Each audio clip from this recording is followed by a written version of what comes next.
Jerry has the entire state of Texas just brainwashed.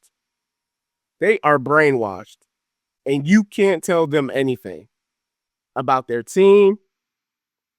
They go in on their owner sometimes, but apparently it's not enough. It's not enough. Welcome to the Best in the Game podcast. I'm your host, Mike Jones. You can find me on your socials at Jersey_Mike with 3 eyes. You could have been anywhere else in the podcast world, but you're here with me, and I greatly appreciate you for that. Be sure to like and subscribe to Best in the Game podcast on YouTube or wherever you like to listen to your podcast.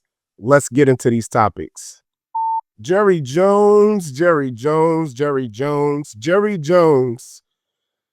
Whoa, Jerry Jones. So, more drama in Big D.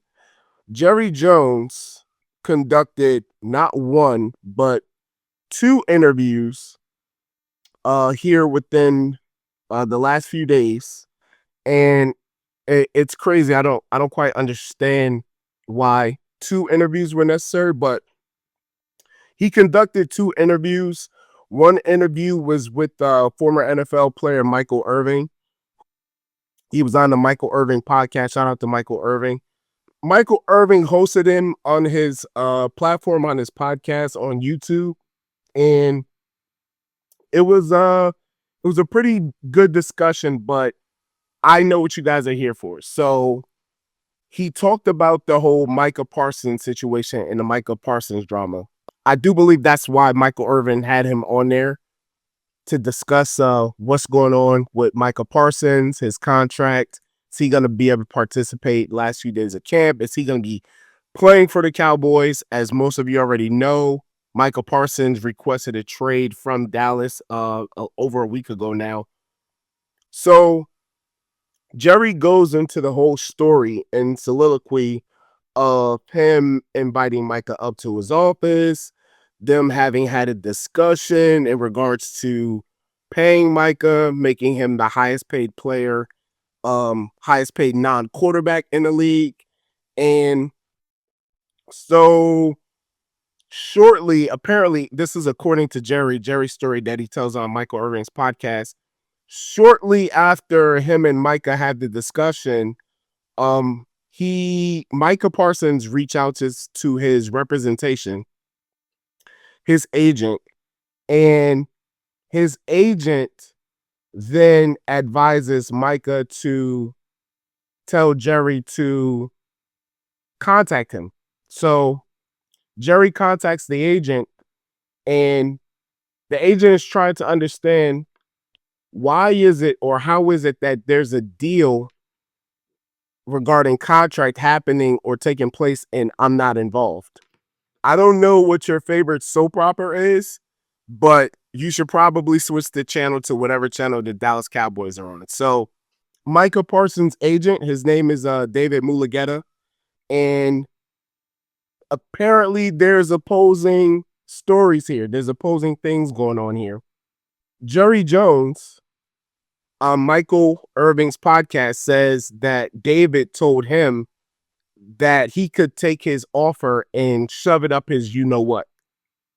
As you guys know, the NFL, the locker room, it's a very, it's a place people don't always talk necessarily with the nicest and kindest words in the locker room environment, things of that sort. However, this is not that. This is not the locker room. This is business. This is business professionals. He's talking with an executive. Like Jerry said that. However, he did kind of allude to later in the interview that might not have been exactly what he said verbatim. So, however, he was just kind of trying to bring the idea that, hey, whatever discussion you and Micah had in regards to his contract and whatever that number is, you're going to have to tear that down and start over and have the new conversation with me. Ryan Clark, who works for ESPN, also at the Pivot podcast. Shout out to the guys at the Pivot. He's also represented by David, who is Micah Parsons' agent. And at some point, he reached out to him and had a conversation, and then later posted that he had a conversation with David, Micah Parsons' agent, and confirmed that that is not what he said. Jerry Jones and Michael Irving continue to have their conversation, and they go on about some old times. They go on about the 90s. They talk a little bit about the docuseries or the docudrama that they have out on Netflix documenting the Cowboys teams of the 90s. Michael Irving was a part of those teams as well too. Jerry then goes on to have conversations with Michael Irving in regards to how it is Michael Irving and he negotiated Irving's contract back then. And Michael Irving confirmed that he was having conversations with Jerry Jones without his representation present. Michael Irving also alluded to the fact and idea that the money at that time was different. Relationships between players and executives might have also been a little bit different, and that times have changed. And I feel like Michael Irving was trying to allude to, he didn't outright tell Jerry, like, hey, Jerry, you're my guy. We're friends now. Jerry even said that, they build a bond in a relationship all of these years. But even he was alluding to Jerry, like, that's not really how these kids do it now. That's not really how business is done these days. Representation is important. That's what they're getting paid for. It's literally the job in which they're being hired for, and that has to happen.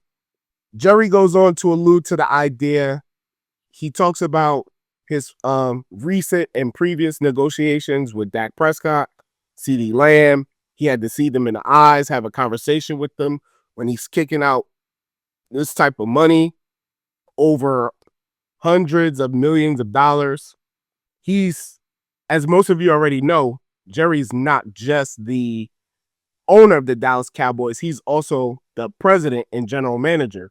So he's fulfilling his obligations in that role. General managers could have direct conversations with players and not involve their agents. Apparently, there's no sort of stipulation regarding their CBA that says that they can't do that. And Jerry has been operating on that level to some degree here.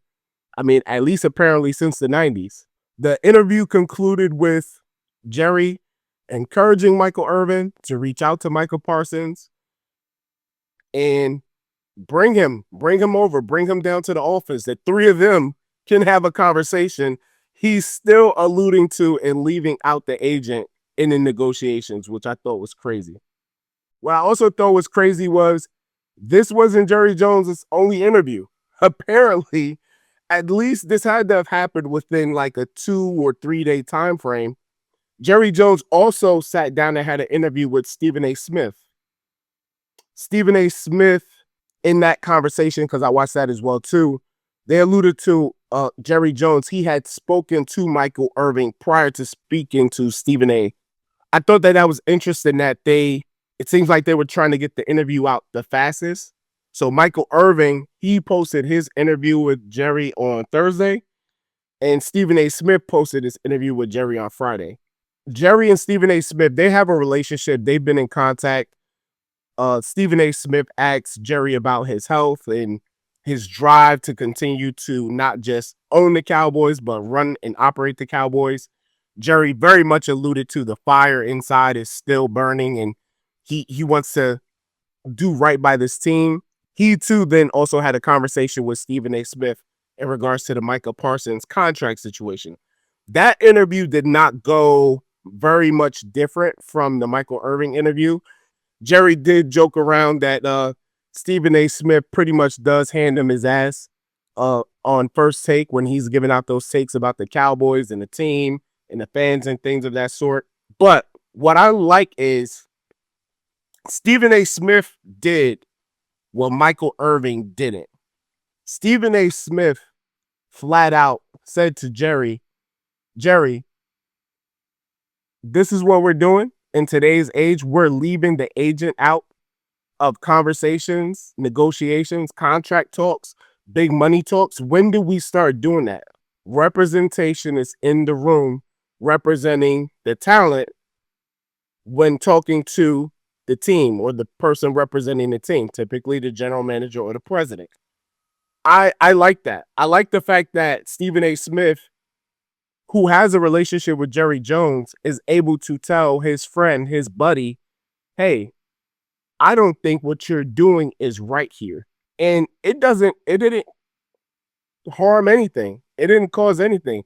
Jerry didn't get up and walk out or be boisterous or say to him, how dare you ask me that or anything like that. But Stephen A. Smith is a journalist and he knows that he has to get both sides. He has to be able to speak and allude to both sides when sitting down having these interviews. Michael Irving's been on TV. He's been on First Take actually with Stephen A. Smith.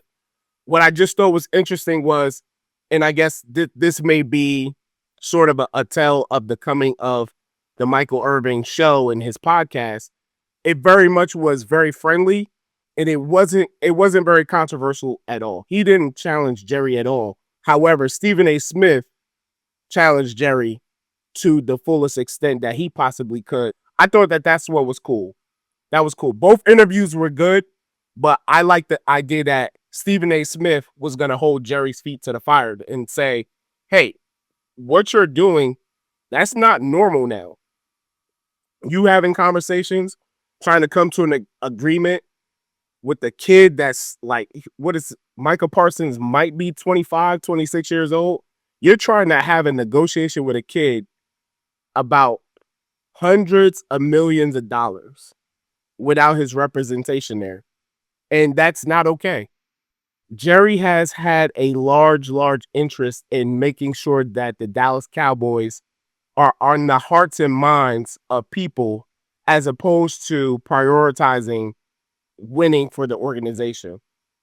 People have been saying that for years now. It's kind of like an open secret. It's kind of sad because when you go to Texas, I've been to Texas. I mean, you talk about a brainwashed fan base, fans who are expecting their team to go to the Super Bowl every year. Everyone has hope. When the new season starts, everyone has hope.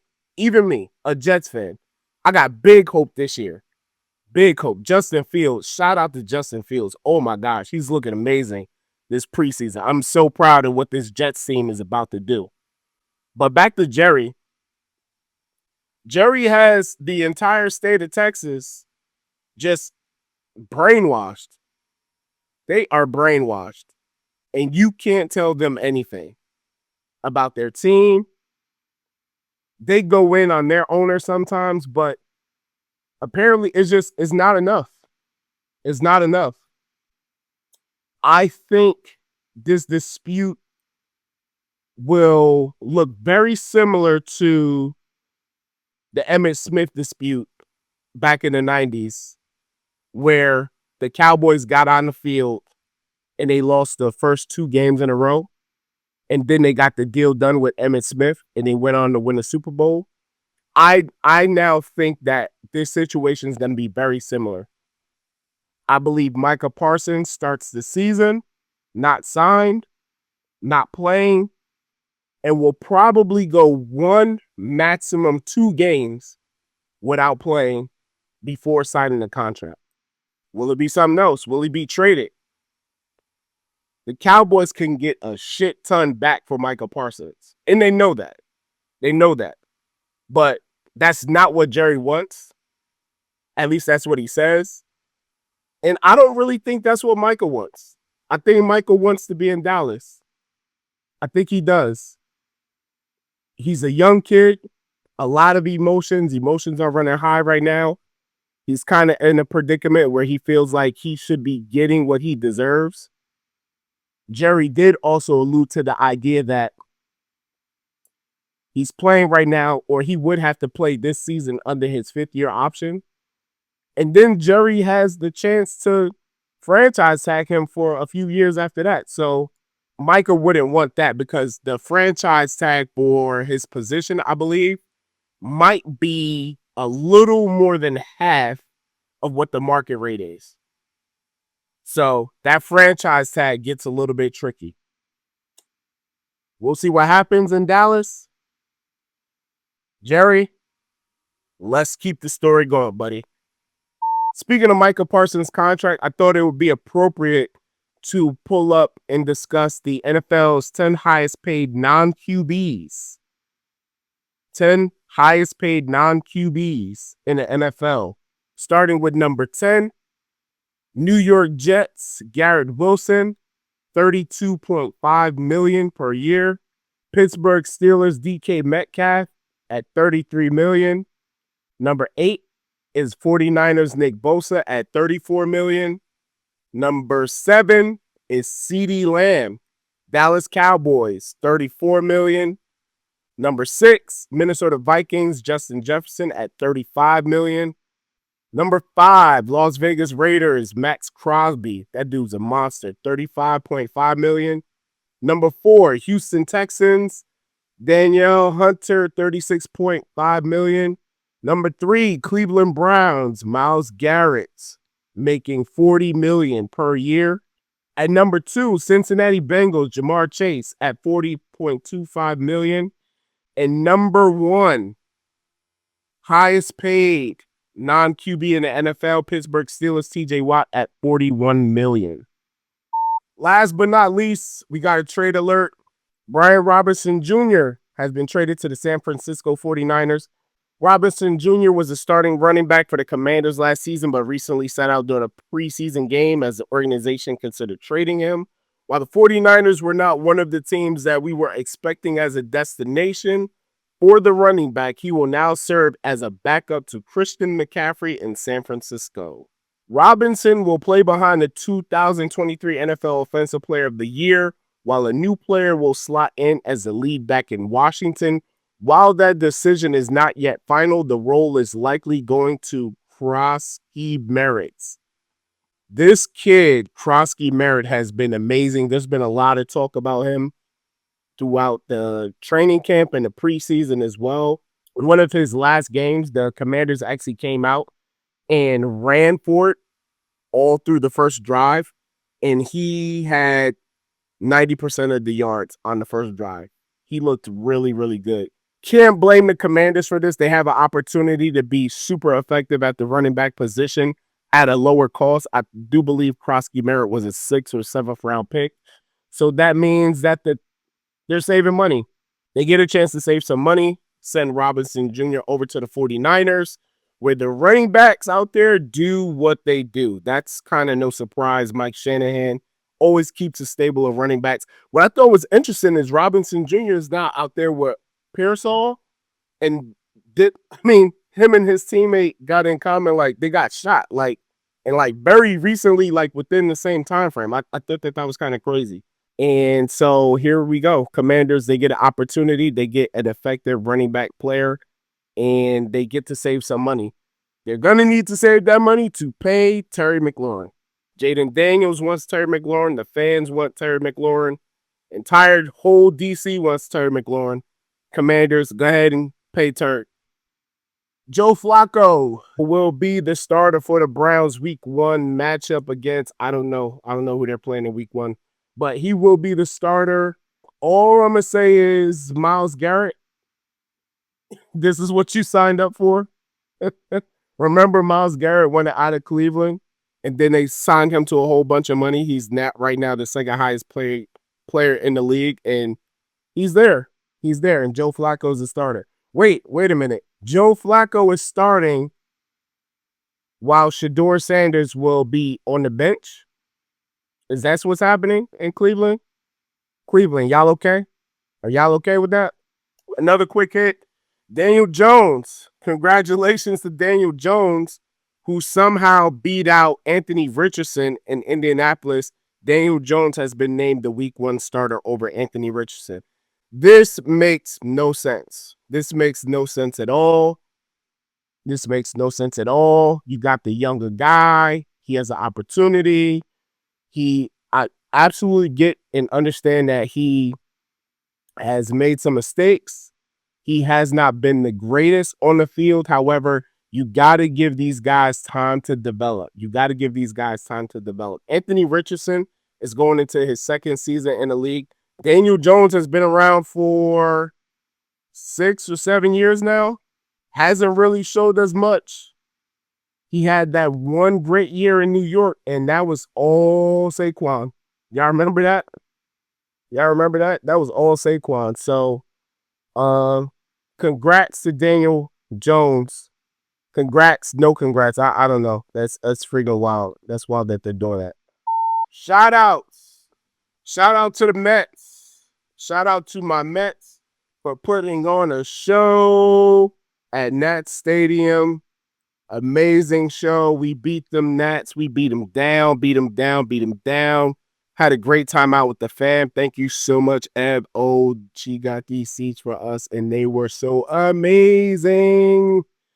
All right, right now I think we're still in the place for the last wild card playoff spot or something like that. Hey guys, we got to get back to where we were last year. We got to get back to the NL championship at least. Matter of fact, man, fuck that. Let's get to these World Series. Let's get this World Series popping, okay? Stop playing around with that. Let's go Mets. Let's fucking go, okay? Also, another shout out. Shout out to Sha'Carri Richardson's boyfriend. Shout out to Sha'Carri Richardson's boyfriend. So, Sha'Carri Richardson got into a little bit of an altercation with her boyfriend in the airport in public in front of a whole bunch of people. And he didn't react. He didn't react to her. He didn't do something wild. He didn't do something crazy. He didn't overreact. He was the mature person in the situation. By now, many of you have probably seen the videos of her getting in his face, touching him, appears to be striking him. It looks like she threw something to him at some point. Somehow, I think somebody called the authorities. The cops got involved. There's a whole body cam footage, so on and so forth. Her emasculating him in front of the police, not cool. That was not fucking cool. Shout out to her boyfriend. I don't know his name, but he didn't spaz out. He just appeared to be the mature one in that situation. Shout out to him for being mature, being a great example, and just not overreacting, not doing that, taking care of business the right way. Sha'Carri, gotta keep your hands to yourself. Gotta keep your hands to yourself. Hope they are able to overcome this. Hoping the best for everybody in that particular situation. But once again, shout out to him for having a very high level of maturity and not overreacting to her in that moment. I don't know what their life is like. I don't know what has happened before or even what transpired to make all that sort of stuff happen. But all I know is in that moment, he showed a lot of maturity and didn't overreact to what she was doing. So kudos to him. Kudos to him. You could have been anywhere else in the podcast world, but you're here with me, and I greatly appreciate you for that. See you next time. I'm out.